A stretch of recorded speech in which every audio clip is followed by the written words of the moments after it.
What's up, everyone, and welcome into the Buffalo Sports Collective. It is Friday, December 22nd, 2023. As always, I am DJ alongside my co-host, Phil.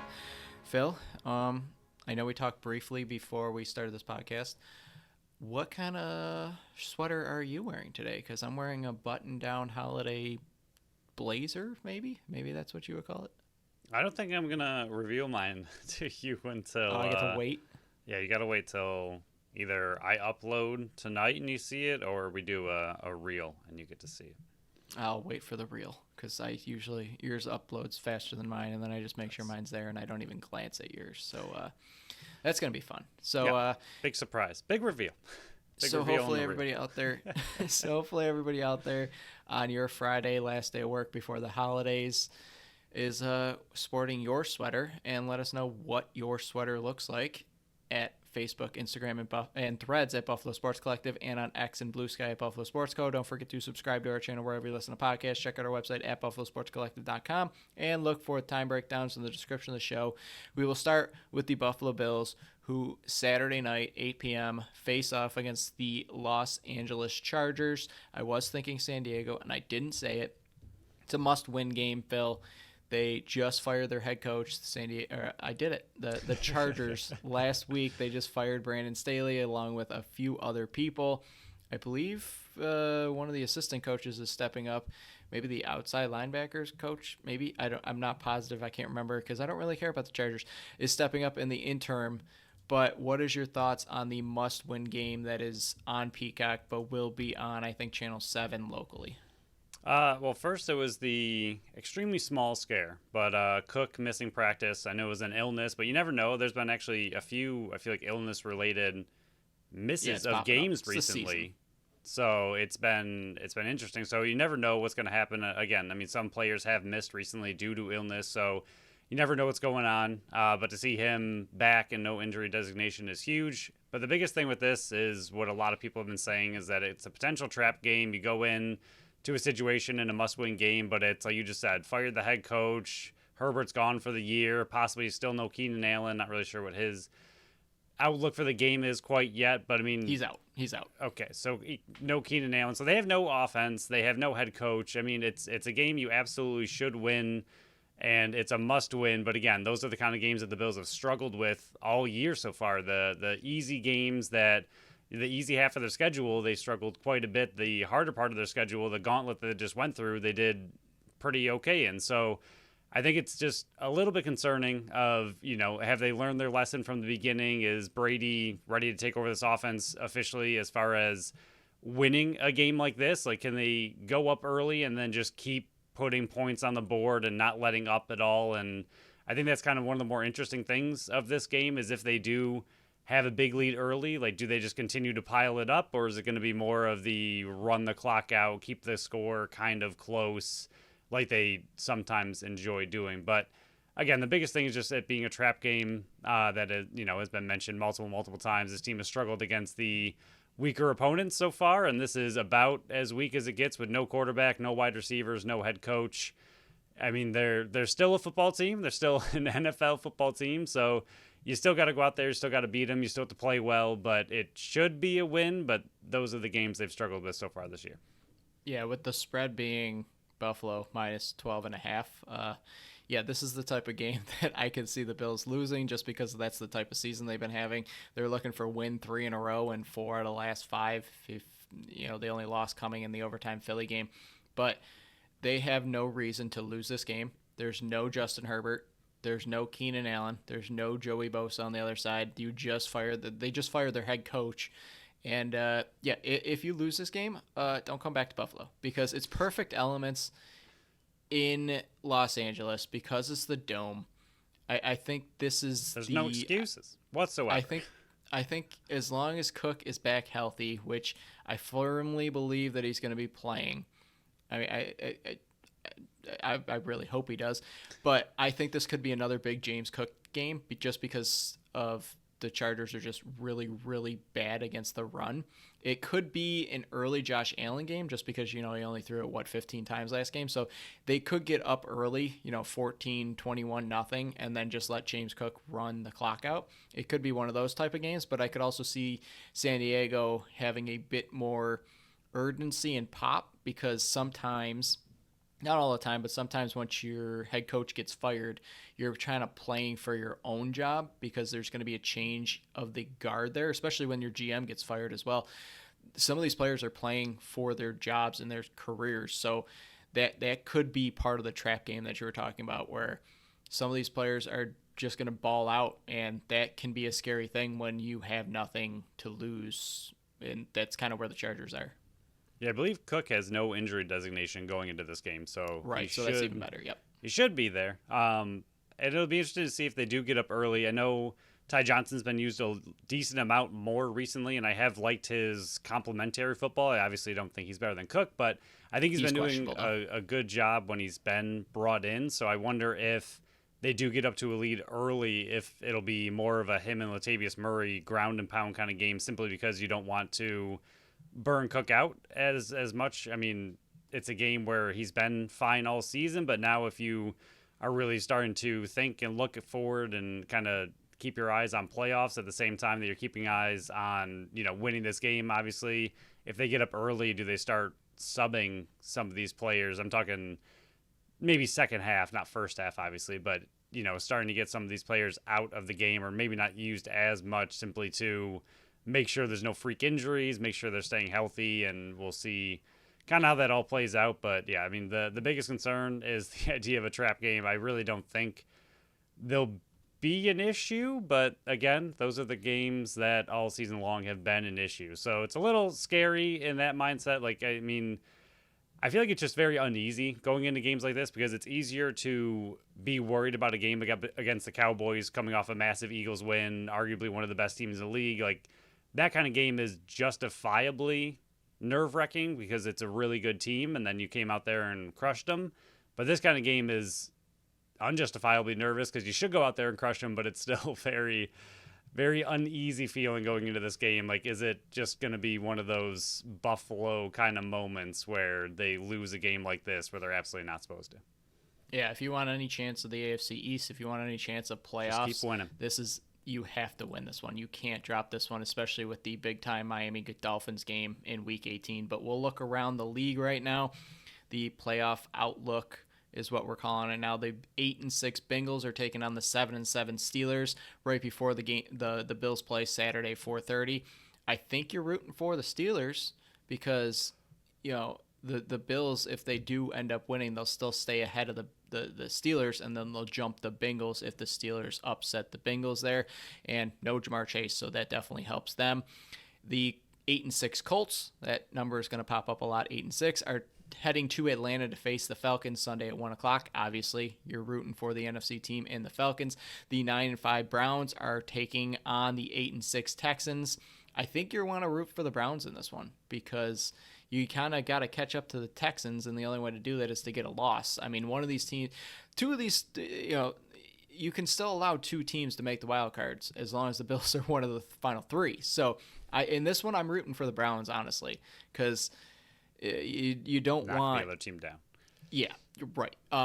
Jags 8-6 facing the Bucks, another obvious one. NFC team beating the AFC team. Cowboys versus the Dolphins 10-4. Again, easy. Cowboys versus Dolphins, and then the Patriots versus the 7-7 Broncos.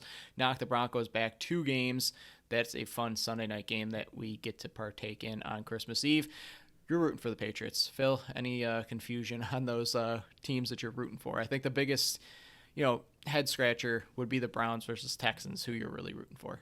Yeah, and like you said, I mean, there's multiple wild card spots. So you want the Texans, who are closer to the Bills in a way, because they have the same record. You want them beaten down rather than them jumping up ahead, and then the Browns. If the Browns lose that game, it's more teams at 9-6 potentially, right, kind of idea. So you don't want an even bigger logjam. You'd rather have the Texans knocked down to 8-7 and the Browns just kind of keep going and running away. That's fine. Versus 2 teams at 9-6, then you're fighting more teams in that situation. So Makes sense to me. I like it. I feel like some of those could and should happen. The Cowboys-Dolphins one is obviously the biggest one you're watching. Hopefully, I was trying to go through it with a friend at work today. I mean, there were two big things, interesting points we kind of came up with. One, if the Bills are looking for playoffs, that we keep saying that they have to win out. And not only do they have to win out, if you continue that on, essentially the Bills had to finish their entire season in order to win the Super Bowl at a 9-0 run. They have to win 9 straight football games, including the ones they've already won, to make the playoffs and then possibly take it all the way. That's a daunting run, but they've been doing a good job and they're getting hot at the right time, hopefully. So that can continue. But at the same time, and this is a little bit more confused, I don't think it'll happen because there's too many teams, I think, below them. And I haven't done any of the math or research, but I guess I'll just ask you if you think this is possible. If the Dolphins lose out, which I do think is possible, they have the Cowboys, the Ravens, and the Bills. Those are not easy teams. So the Dolphins lose out. Could they be out of the playoffs? Is it possible for them to not make it? I believe so. If they finish I'm not 10 and positive. 7? Right. Yeah, because they're not locked into a playoff spot, so they could still possibly miss it. So if they miss the AFC East because the Bills take it and they lose the next 3 games and if finish... they win this week, though, they clinch. Right. It was only if they lose the next 3. If they lose out, yes. If they lose out, which is possible. I think the Cowboys, Ravens, and Bills, those are not easy ones to go up against. So especially with a lot of those teams still having things to fight for, it's going to be interesting. But it'd be quite the flip of an entire season if the Bills were to sneak in and take over the AFC East and then the Dolphins not make the playoffs at all. Still a long way to go. I don't think it'll happen, but it'd be pretty crazy. Yeah, the last thing I'll say between the Browns and the Texans matchup, another reason why you want the Browns to win that one is because they're already 6-3 in their conference, and Houston is sitting at 5-4, where Buffalo is 4-5, and it's weird having to talk about these tiebreakers, but you kind of got to.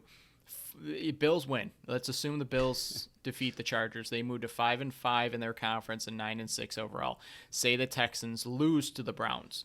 Browns move to 10-5, 7-3 in their conference, but the Texans fall back to 8-7, and then they're even with the conference record. So Buffalo would be a game up on them.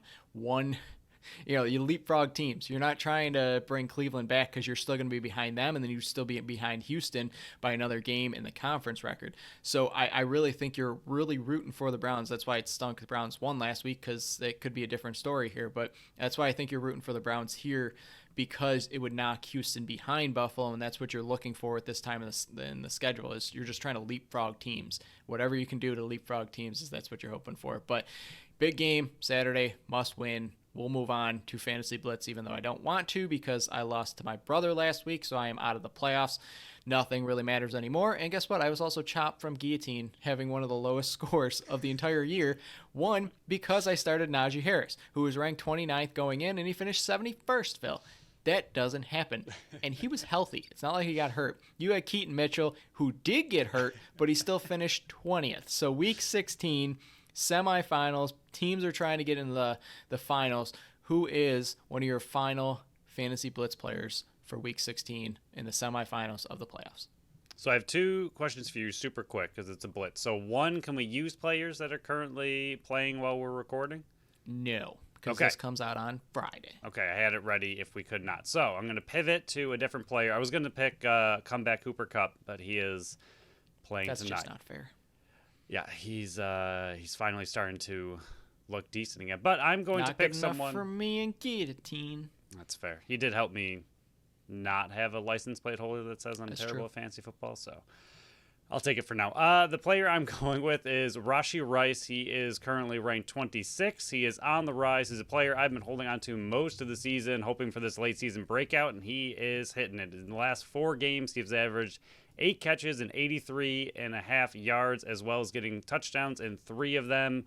I know we just played Kansas City, and I think everybody across the entire league knows what their wide receiver core looks like. It is terrible.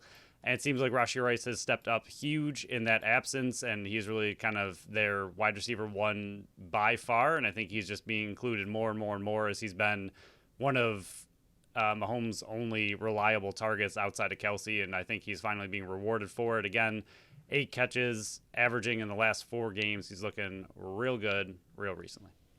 Yeah, you got him early, held on to him early, so credit to you.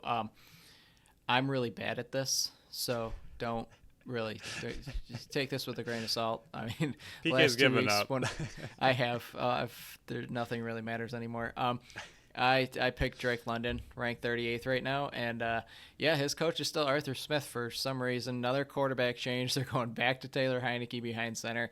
Last week, the whole offense was out of whack. They didn't even use Pitts, Robinson, or London, and guess what? Robinson is a big reason why I am not in guillotine anymore. So whoop-de-doo for that. How do you not use him, Phil? How do you not? How does Tyler Algier get more touches on the football than Pitts, Robinson, and London? All three early first-round picks. Were they all inside the top 10 too? I believe every single one of those picks, Pitts, Robinson, and London, were all inside the top 10. And guess what? It's gross. Tyler Algier touched the ball more than all three of them combined. This is a must-win game to try to save Smith's job. The team needs to use the weapons, and with Indy, they can score on Indy. So I'm going with Drake London. I wouldn't if I were you trying to make the playoffs. The finals. And yeah, I can't wait for this segment to be over, Phil. So another thing that I can't wait to be over is the Buffalo Sabres season. I apologize to you because you used your Bandits free ticket to go to this game. Well, it should have been a good one. Tuesday versus Columbus. They were wearing the goat head, and that didn't matter. They lost 9-4. Yeah, 9-4. Darlene, Oposo, Tage, and Cousins were the only goal scorers. Phil, they were actually leading 1-0 at one point. Levi started, made 14 of 18 saves. Then UPL came in relief and wasn't much of a relief. 11 of 16 saves. Shots were actually 34-29 in favor of the Blue Jackets. This is gross, Phil. Real gross. Yeah, so because it was a Sabres game, and the Sabres have been not doing great, I wasn't in a huge hurry to get there on time like I was for the Bandits game, so I missed the opening goal. So I missed all of the excitement of leading in the game. I looked up at the TV screen. I was like, first off, how are they that far in? I really wasn't, like, terribly late. I was only a few minutes late, but I looked up and I was like, oh, we're winning 1-0. That's exciting. It was not. That was pretty much the end of the excitement. Again, Levi getting pulled. And then UPL came in. He let in the first two shots that he saw. It was just over from right there. I mean, even Levi getting pulled. I know there's usually cheers when the goalie gets pulled. I don't know. Being a former goalie in sports and then a pitcher in baseball, I never liked cheering for the goalie that's getting pulled. It just seems weird to me. But UPL came in, and even though I like Levi and UPL, he let in the first two shots, and then it was just a lot of booing, and the game was pretty much over from there. I mean, the only highlights I had of the entire game were seeing the Buffalo Bandits championship banner up in the rafters where it belongs and will be forever. That was pretty exciting. Columbus almost getting to 10 goals. I think a few of the Bandits fans in the arena were hoping for some Moes, and the fans at that point had obviously turned like crazy once they got to 9.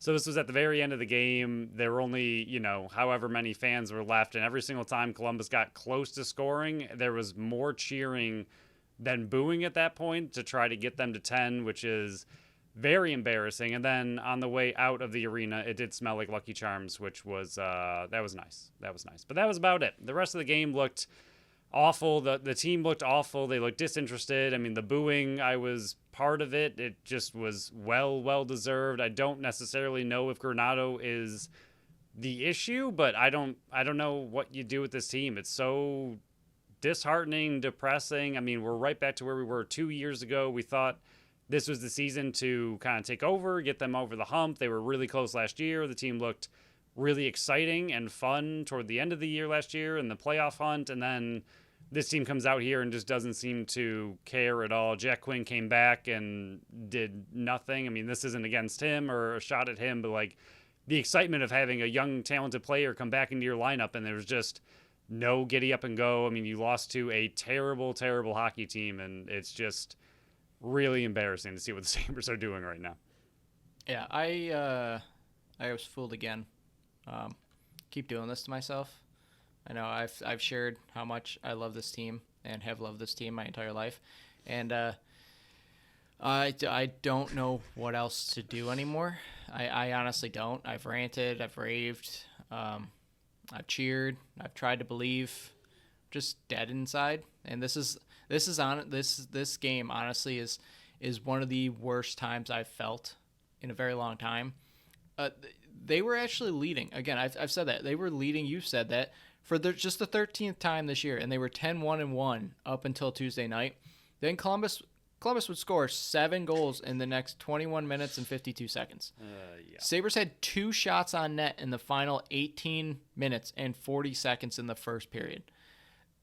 I fully believe, we're recording right now, it's 3-2 Buffalo facing Toronto after the end of the first period. I firmly believe that when we wake up on Friday and you're listening to this episode, they're going to beat Toronto. I firmly believe that. But I've said it here enough, and I'm kind of just done with it. Save your money. Don't go to these games.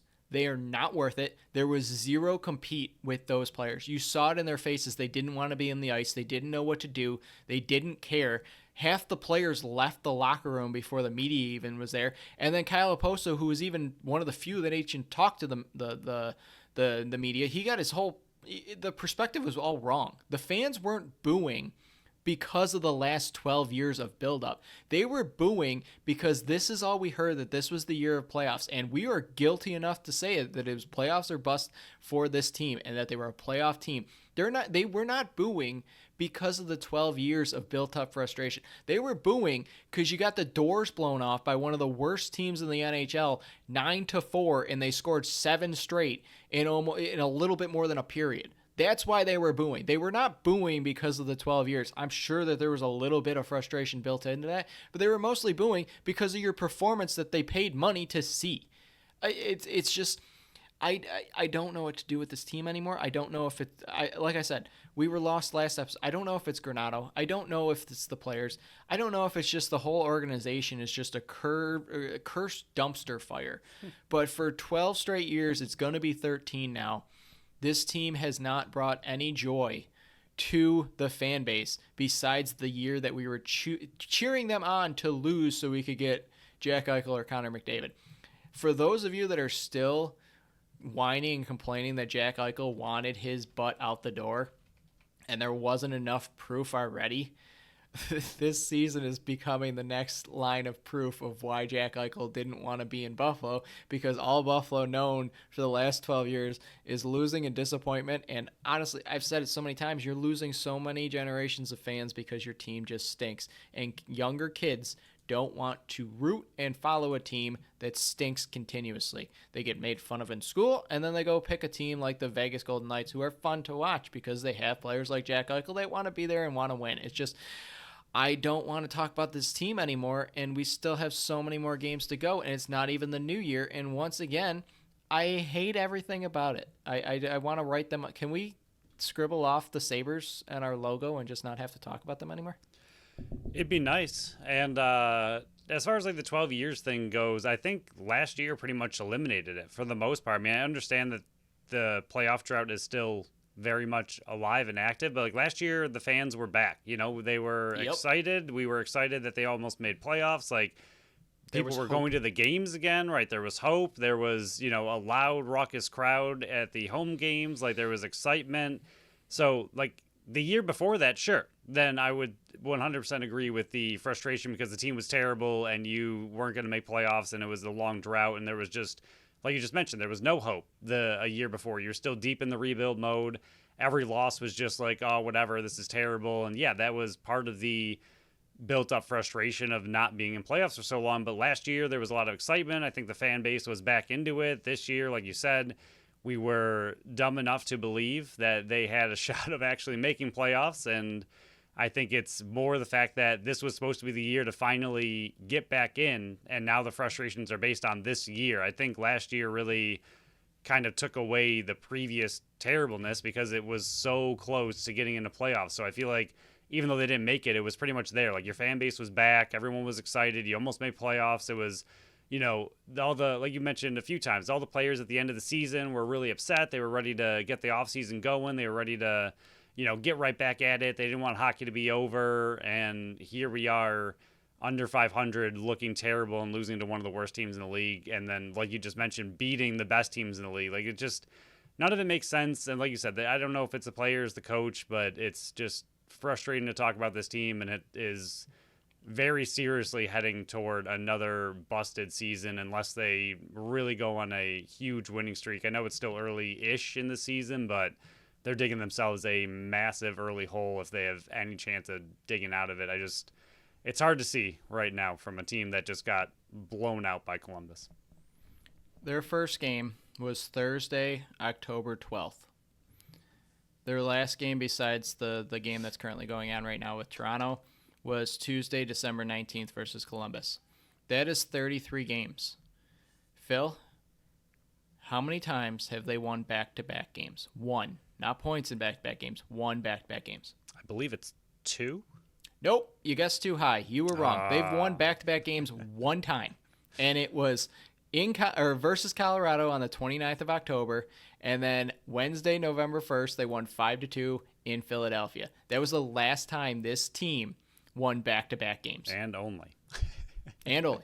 One time this year, this team has won back-to-back games. It's unbelievable.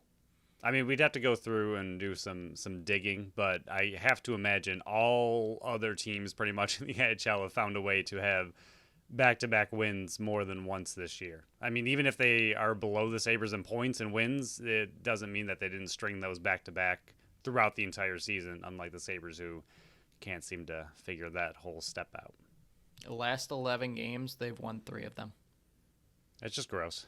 It's just depressing.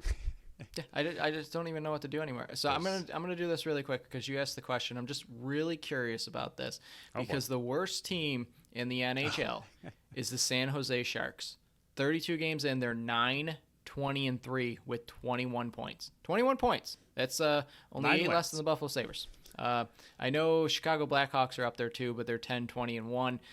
They're 1 game back at the Sharks. So I'll consider the Sharks the worst team in the NHL. Let's just see how many times they've won back-to-back games. They started the season 0-10-1.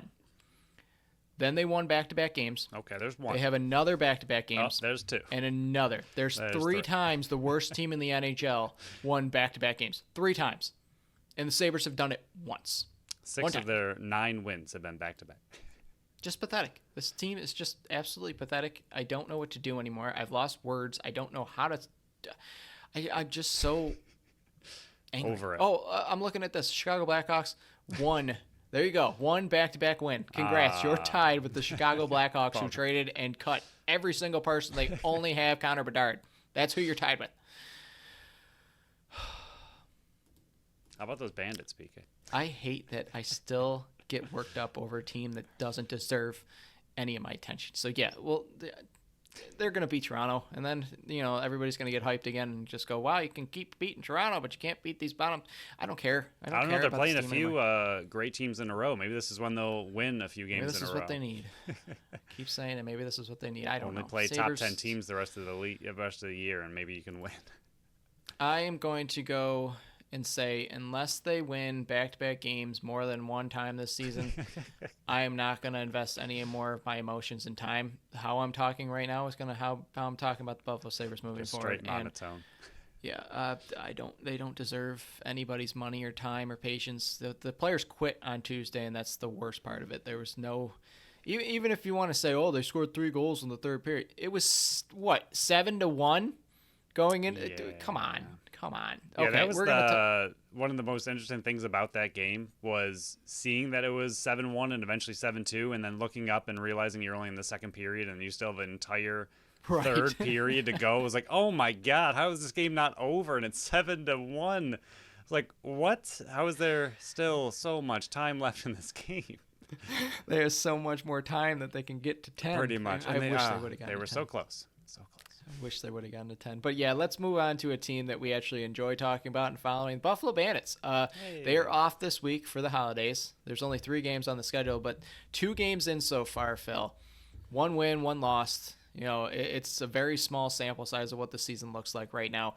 But, I mean, a very quick, broad overview, if you would like, what stands out that is a positive or a negative, something that you're more looking forward to, just one big, bold point that you want to make about 2 games in on the season so far.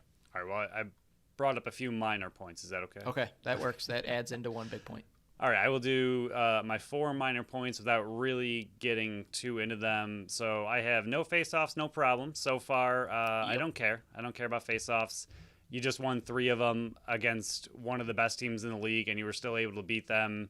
I think they only scored a handful of goals. I think 1 goal directly off the face-off for in the San Diego game. I don't care about faceoffs until proven otherwise. Like we've said multiple times, there are certain points in the game or overtime when they do matter and they are critical, but for the most part, you don't need a faceoff guy in order to win games. Again, you just won 3 faceoffs and you won the game by 3 goals. It was close, but I mean, 3 goals is a solid win in the NLL. So not overly worried about it. The injuries this year have switched from offense to defense. That is concerning, and I don't like it. I mean, I'm happy the offense is healthy, but they have really passed the injury bug right onto the defense. The defense is just riddled with injuries already, and I was really hoping for a healthy, exciting season from this team. So far, their defense is looking crippled. I mean, I know they're playing okay in that San Diego game. They are patching it together pretty well. I mean, it's one of the biggest things about this team is the insane amount of depth on it. So it's not like, I don't know, a bottom team losing some of their top players and don't have the depth to replace it. The Bandits do, so they're doing perfectly fine, but I would like to see the defense get healthy.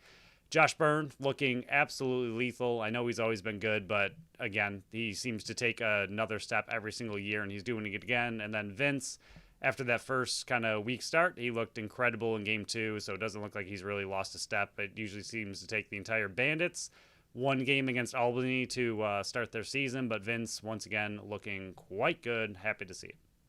Yeah, just real quick about that face-off point. We've been kind of face-offs only matter when they actually do on this show, which, I mean, there are times where you need to win a face-off and it actually matters, but I've watched every game of the NLL so far, and there has been one game that face-offs have played a critical role, and that was the first game of the season when Jake Withers was going against the Saskatchewan Rush, and he had 3 goals. He was just an animal back there. And it wasn't just that he had the 3 goals, but Halifax Thunderbirds were going on such a run that every time he would win a faceoff, they would score. That seems to me, and again, I've watched every single game of the NLL season so far. That has been the only game where faceoffs truly mattered. And you're looking at the faceoffs right now. Again, small sample size. Most teams have played 3, if not just 2 games. There's a handful of teams out there that have only played 1. But the one person who is one of the best faceoff guys in the league right now is Zach Cole. He's got 68% faceoff win percentage. He's 52 of 79. Philly plays for the Las Vegas Desert Dogs. They scored 5 goals last Friday versus Saskatchewan.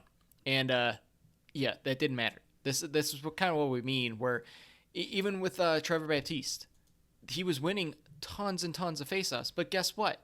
Nothing was really coming from it. So it's more about, even if you win the faceoff, it's what happens right after you win it. Right. And you saw that one example where he won it, but it went along the boards. Ian McKay was able to dig it out and score the goal. So even though he gets credit for one of the wins, it turned into a Buffalo goal.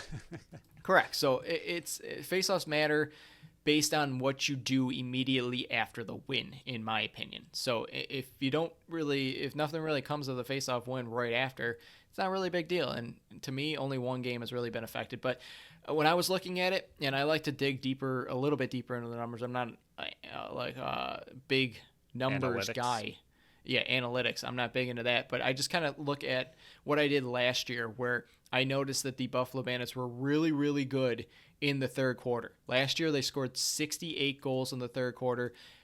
They allowed 46. And the difference was 22. All the other quarters, first quarter, they were -2.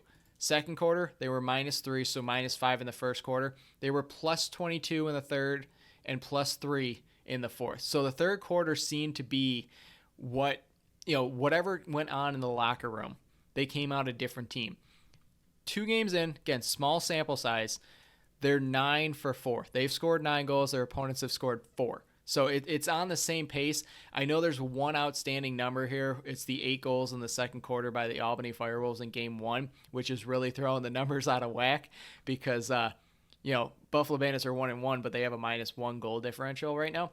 But that third quarter is going to be something that I track all year long. It's been their best quarter all season long. I mean, the next closest is the second quarter where they've scored 6. But again, that for some reason, don't know what it is, but it's looking like 2 years in a row, and I can probably dig up the year that they lost in the finals to Colorado, so 2 seasons ago, what their third quarter looked like then. I might do that this weekend, but it seems whatever happens in the third quarter, they ball out. Yeah, it seems like for the most part, the first half, which I think we kind of talked about in this last game especially, is like a feeling out period for the Bandits. Agreed. Like they obviously try to score, they obviously try to play defense. I'm not saying they don't care about the first half, but it seems like they just kind of Figure see out how what the the game's other gonna go. team is doing and kind of just play around it and then try to, keep it very close in the first half. And then, like you said, I don't know really what happens in the second half adjustments, but they seem to come out in the third, switch up some things, and exploit weaknesses from the other team. That third quarter is massive. And then usually after that, depending on the score, a lot of times they're just kind of in cruise control in the fourth where they're just trying to maintain their lead that they have gotten from the third, and they just kind of lock it down on defense and score occasionally to keep the other team at bay. But for the most part, it seems like that third quarter is a huge quarter, and that first half is just kind of like feeling out what's going on in the game and keeping it close, and then really taking off in the second half. So there are 3 games on the docket this week. You got 2 Friday games and a Saturday game. The first one up is the 1-0 Toronto Rock travel to the Lone Star State, the 1-1 Panther City Lacrosse Club. They are facing each other. Second game, 1 hour later, Friday, 9 o'clock, Georgia. This is another head-to-head matchup that happened in week 1. Georgia heads to Colorado this time. So the 1-1 Georgia Swarm are heading to Colorado, the 0-1 Colorado Mammoth. That's going to be a fun battle after what we saw in week 1 between the two teams. And then the only Saturday game, prime time, 7 o'clock. We'll be able to watch the first hour of it at least. Vancouver travels to Rochester. So the 1-1 Vancouver Warriors, the 2-0 Rochester Nighthawks. Phil, any of those matchups really stand out or of more importance to you? Super early on, just looking at standings wise, Rochester's 2-0, Toronto's 1-0 with the unified standings. Pretty much anyone at the top you want to lose. Yep. So Toronto, hopefully they lose. Rochester, hopefully they lose. Vancouver's 1-1, so not too much of a help there, but it's super early. So I will take Rochester at 2-1 and Vancouver at 2-1 rather than Rochester at 3-0. So it's get some undefeated teams out of here. So yeah, you really want Rochester, really want Toronto to lose. Georgia and Colorado are, I don't know what they are. Like you said, Colorado's only game so far has been the one against Georgia, and they got beat 16-10. So that's going to be interesting. It's for Colorado's first home game of the year, so that'll be fun for them. But Georgia beat Colorado by a bunch and then lost by a bunch in the next week, so to Vancouver 15-7. So I don't know what they are yet. It's still too early to tell. And then again, Colorado only lost to Georgia, so we don't really know what they are. So that one's going to be, I guess, a feeling out game for them to see kind of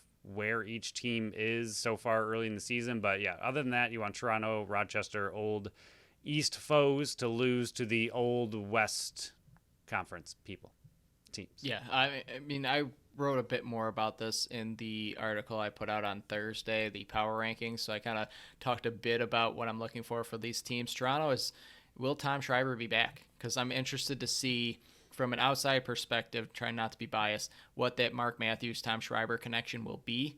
And I haven't heard any word. There has been no news break if he's going to be active in this game. That's one that I'll be watching for. The Georgia-Colorado one, it got ugly in the first game. It'll be interesting to see if Georgia can bounce back after they were really good versus Colorado in the first game, and then they were really bad versus Vancouver. Their offense just needs to be more steady. And then for Colorado, is Dylan Ward back between the pipes? Because if he's not, it could be a very long day for Colorado. And then the Vancouver-Rochester game, does Vancouver's game travel well cross-country to Rochester? And for Rochester, do they keep going with Hutchcraft in net, or do they lean back with Hartley? I think it's going to be Hutchcraft just because he has been the calming influence that has led them to the 2-0 start, where Hartley had that bad start. I think they're going to ride the hot hand until then. So those are the 3 games on the docket. We will talk about them on the next show. But Phil, we're only 40 minutes in. We both were trying to figure out, it's kind of a lighter show. There's one bad Sabres game to talk about. There's no Bandits preview. There's a quick Bills preview. But what can we really do? And it's the holiday season. Whether, whatever holiday you celebrate, good on you. We don't really care which holiday you celebrate. We choose to celebrate Christmas, but whatever. There's tons of holidays out there, but there are tons of holiday festivities that anybody can participate in. So, of the 3 Buffalo sports teams that are actively playing right now, you and I together, we're going to joint do this. We need to decide together on the best player from one of those teams to do one of these tasks. And these tasks are, and I hate that word because I struggle with it so far. I do emphasize it a lot because I can't say it otherwise. Here are the activities. There you go. Making Christmas cookies. Decorating your house with lights and whatever else you want to decorate with. A snowball fight. And caroling.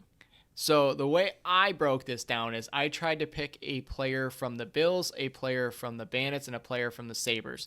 And then I will nominate those players. You will nominate whoever you have to nominate, and then we'll come together to try to maybe fight for whatever player we think fits best for these roles. But a fun little game on who we want to partner up with to take on these activities in the holiday season. Yeah, I think I'll let you pick what activity you want to start with, and I think we just go over each team's nomination that we have and why, and then we'll try to pick who we truly think is the best of those of whatever we decided. Let's just go in order because we had a little confusion. I thought we were going to do house decorating as in gingerbread house, and you thought it was like real house decorating. So we're going to do the real house decorating. That was the one confusion. But let's start with making cookies. I'll give my Bills recommendation. I'll just give them all first, like you said. For my Bills nominee, I went with Tyler Bass. For my Bandits, I went Matt Vince. And for my Sabres, I went Jeff Skinner. So I don't know why I leaned this way. But I went with like fun-loving, creative, spunky, I guess for some reason, shorter people on these teams. And my Christmas cookie decorating was also Jeff Skinner, also Tyler Bass, and then for the Bandits, I had Kyle Buchanan as my other one. Okay. I'll just go over my reasons really quick. Maybe we got the same and we can narrow this down easier. Tyler Bass, you got to be very technical and you got to be very calm with making cookies. Even decorating the cookies, you got to have a steady hand. You got to be calm under pressure. And kickers are like that. He hasn't been the best kicker this year, but he's kind of come on strong later in the season. So that's why I went Tyler Bass. Matt Vince, he studies like no other. He gets the best moves out there of the others and turns it against them. And he also has kids, so he likely has done this before. And then for Jeff Skinner, very creative, the host of Between Two Stalls. And he might not make the best looking cookie, but it's going to be the most creative in my opinion. So that's the reason I nominated those 3 players. Yeah, I had Tyler and Jeff for the same reasons. I for some reason, I don't know, we'll go over who I think should be number 1, but Kyle Buchanan, I had that he's a veteran. He's a very fun-loving guy. He's intense out there, but he's not one of the angry players. I think he was the guy who was mic'd up for one of the games in the pregame, having a good time. So I feel like you need to be relaxed in this, but he's also competitive. So I feel like if there was a true competition, he'd be all for it, trying his best. So that is those are my reasons. My number 1 choice was Jeff Skinner, though. For some reason, I just picture him making a good Christmas cookie. See, I thought the same thing. I don't know what it is. I don't know what it is about Jeff. I don't know if it's going to taste good. Might not even look good, but I feel like we would have the most fun making a Christmas cookie with Jeff Skinner. I feel like he would just be like, if there was just an opportunity to make Christmas cookies with Jeff Skinner, it'd be amazing. It'd be a good time. Yeah, just stay off the ice. That's all we ask. You don't wear any Sabres colors. You don't wear anything related to the Sabres. Yeah. Just bring yourself. Just and we'll make unless it's a Sabres ugly sweater, that's fine because they're an ugly team right now. I agree. That works perfectly. So, Phil and I are going to be making Christmas cookies with Jeff Skinner. We might not be able to eat it. We might get food poisoning, but that's what we're going to be doing. So next one we're going to do is house decorating. The real house, not the gingerbread house that I was confused with. Man, I had so many good logical points on why I wanted these people to make the gingerbread houses. It would have been a good one. But yeah, we're doing the house decorating. My nominees for the Buffalo Bills is Spencer Brown. For the Buffalo Bandits, Nick Weiss. And for the Buffalo Sabres, Dylan Cousins. For the Sabres, I had Eric Johnson. For the Bills, I had Dion Dawkins. And for the Bandits, I did a combo of Josh and Dane. Okay. But I'll explain why in a moment. I'll let you explain first. For Spencer Brown, he's a mountain of a man. We won't need a ladder. I'm not going to have to struggle to climb on a chair and then twerk my body weird to try to hang up the top of the tree. So I just went for height on this one just because I'm not great at steepness. I'm fine with heights. It's a weird thing. Like that's fair. 300 level, I'm not afraid that I'm so high. I'm afraid of the steepness because I'm afraid I'm going to fall. That's what I am. And I don't have to do any of that if I have Spencer Brown. For the Sabres, for Dylan Cousins, he's from Whitehorse, Canada. You hear that all the time. I think it snows there all the time. So in my mind, when I see snow, I think of, the holiday season. So I'm assuming he's pretty good at decorating houses. And then for the third one, for Nick Weiss, this is why I wanted gingerbread houses. He's an underwater welder. He would have to make sick decorations, welding stuff. That would be... I would be very interested to see what creativeness he could unleash with his skills for holiday decorations in front of the house. My only problem with that is I feel which is okay, but you'd have to give him like the full year. He gets starting, you'd have to start with him in summer. That's fine. Really get some creativity in. Right, that's fair. We're going to do this next year. Okay. He's got plenty of time. For the Sabres, I had the exact same reason for Eric Johnson. He's from Minnesota. He played a ton in Colorado. So again, cold. I'm sure they're good at house decorating. And to me, being one of the older guys on the team, 35, I feel like a lot of these young kids have never decorated a house by themselves. Most of them, that's fair. Well, they might own houses now. They have a ton of money, but I don't know if they've ever really gotten into decorating it by themselves. So I feel like Eric Johnson being one of the vets, he's done it more than most of the team. And then for the Bills, Dion Dawkins is the Snowman, and he is from UArty Snow University. So I assume house decorating is just one of the things they teach at UArty Snow University. So I assume he's got a degree a little bit in house decorating for the holidays. And then the Bandits with Josh and Dane, I had them as dueling neighbors for the biggest and best display. That if their houses were next to each other, they would absolutely try to, or across the street, they would one-up each other the entire time. So I had them as just gigantic, over-the-top displays because they would not let the other person win, and they would just keep upping the ante on a week-by-week basis between those two. I can see that. Who would be your number one in this one? I feel like Josh and Dane would just be such a good dueling, house decorating competition duo. See, I actually like all your picks more than mine. You were coming up with it late, That's true. A little late. I actually like your Dion Dawkins one though. Yeah, he has a degree in house decorating. He does. He does. Or he minored in it. Yeah, it's got to be something that's taught at UArty Snow University. So I do like the combo of Josh and Dane Smith, so I think I'll side with you on that one because I do like the idea of just feuding neighbors, so they're always going to come home from like Home Depot or something with massive. Another thing to throw out there. I like it. We'll do Josh and Dane for the house decorating, so we get a twofer there. But we'll move on to the next one. I'm going to save caroling for last because I think that one's going to be a good one. Snowball Fight. I think we all have the same nominees in my mind for the Buffalo Bills, but I went Josh Allen. For the Buffalo Bandits, I went Chase Frazier, and for the Sabres, I went Rasmus Dahlin. For the Sabres, I went Tage Thompson. For the Bills, Josh Allen for sure. And then for the Bandits, I actually went Johnny T. And the way he throws the challenge flag, he's got an arm. That's fair. He really whips it at the ref. He gets upset and really throws it at the ref. So we've seen that he's got a cannon from the bench. Well, I'll let you describe the other two because you just did Johnny T. All right, that's fair. Let's hear the other ones. Josh Allen, I don't think you need to describe at all. Yeah, he's got a cannon, so we'll just move on from that. And then Tage Thompson, I just went with another bigger guy with a lot of power behind the throw. He's huge like Josh Allen, so I feel like if there was someone to compete with Josh on the Sabres, I feel like it'd be Tage as far as just size comparison. I feel like Tage has the big body to get a good snowball whip going in there. Yeah, for Josh Allen, I mean, he's got a rocket arm. You see how hard he can throw a football. Imagine how hard he I can would throw a love to see snowball. him whip I a wouldn't, snowball. especially Not if it's not coming at at me. I just want to see that's him fair. do it. For Chase Frazier, I'm imagining just giving him his lacrosse stick because I feel like he has one of the hardest shots on the team. So imagine Snowball in lacrosse stick, Chase Frazier staring down the barrel. You take it. That would be my guess for the Snowball Fight. And then Rasmus Dahlin, I just went for the strength of the team. I think he's one of the toughest ones on the team. Maybe give him a stick. I don't know how well that would work, but maybe he can fire a fastball. So yeah, I don't know. I think we both know the winner of this one though. I don't It's think pretty it really, pretty simple. It's just Josh.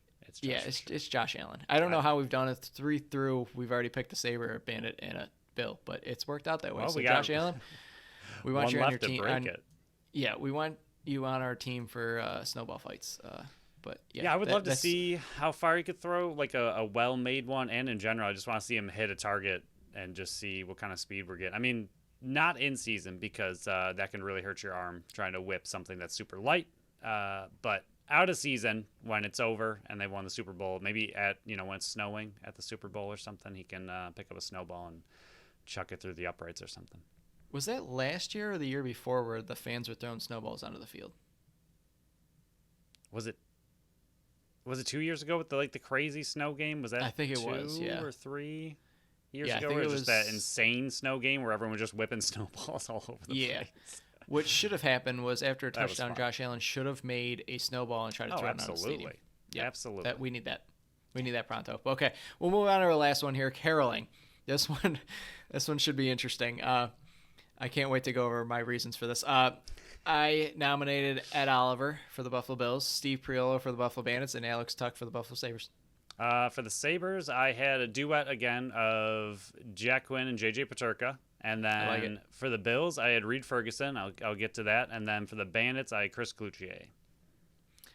So Alex Tuck, I just thought he might be the only one on the team that would be willing to do it, and that's the only reason I picked him.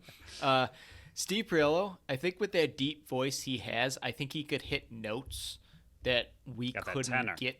Yeah, we couldn't get from other players. So I think Steve Priolo.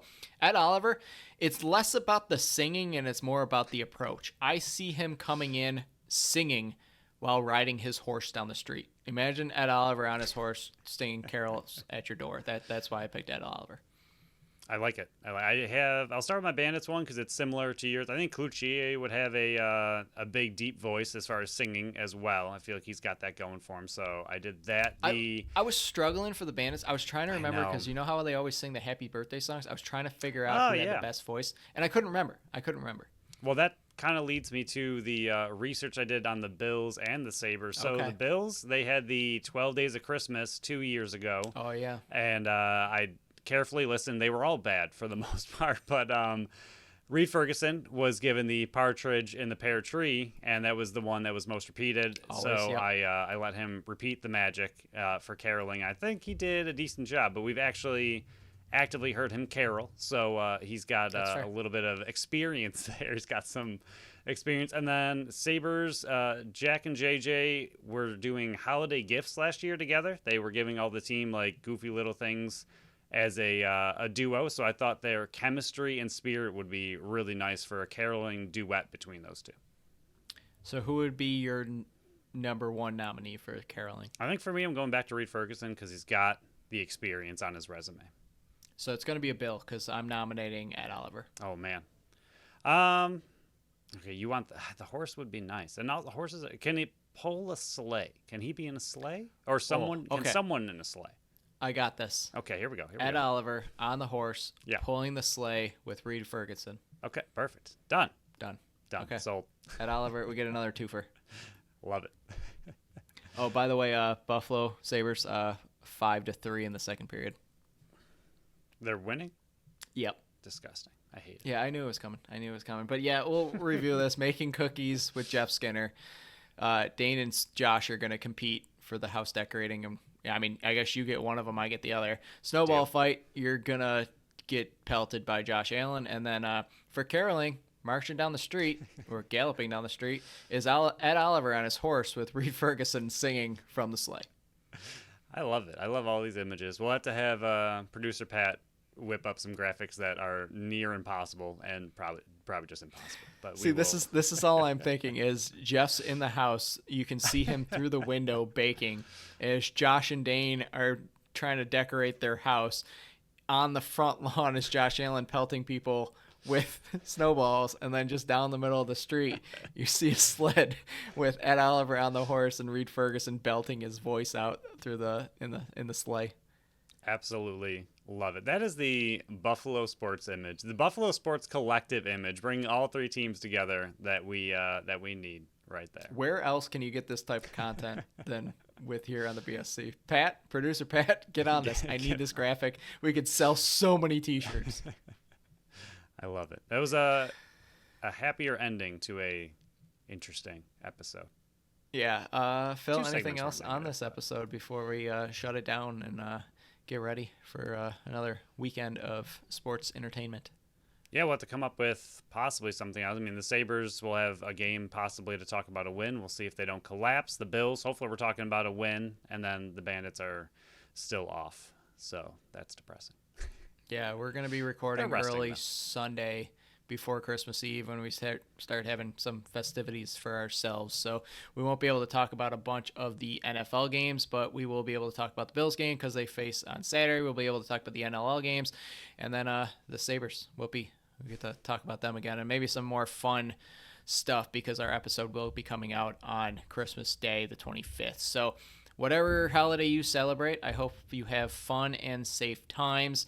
Again, we'll talk right on Christmas Day, so hopefully you can play us around your Christmas tree opening up presents if that's what you do. So we'll be back on Monday for another fun episode, and hopefully a Bills victory, and maybe the Sabres won't epically collapse. So thank you all for listening to another episode of Buffalo Sports Collective. Follow along with us on Facebook, Instagram, and Threads at Buffalo Sports Collective, and on X and Blue Sky at Buffalo Sports Co. Visit our website at buffalosportscollective.com. Subscribe to our channel wherever you listen to podcasts, and make sure you leave us a review on Apple and Spotify. Until next time, bye-bye.